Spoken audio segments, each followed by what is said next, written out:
Hello everyone, this is Yaqing Jin from Mechanical Engineering. I'm currently Assistant Professor in the Mechanical Engineering department, and my work mostly is focusing on the experimental fluid mechanics in both wind and water flows. Today I'm going to talk about one of the recent papers we published in Physics of Fluids, which is about the aerodynamic loads and flow over airfoil attached with deformable vortex generators.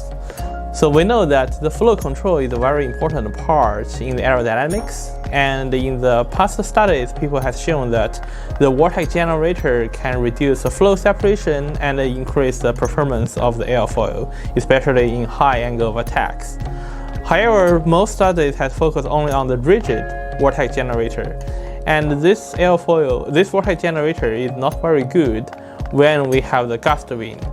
So we want to reduce the fluctuations of the least force in the gust wind, and that inspired us to develop the new technology, which is with the deformable vortex generators. You can see this figure as a setup. So we put a model airfoil in the wind tunnel, and then we attach on the surface with a branch of the deformable vortex generators. So different from the rigid ones, these vortex generators is able to bend when we increase the wind speed. So to highlight its influence on the aerodynamic loads, we can see the figure here. So in the low wind speed, the vortex generator is mostly vertical, so it produces similar forces as the rigid one.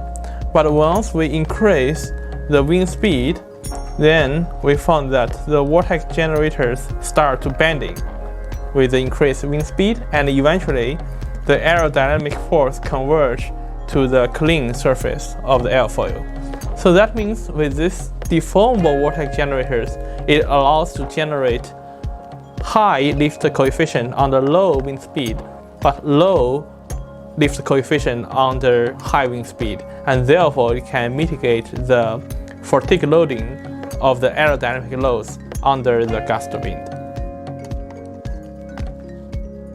Engineer your passion, design our future.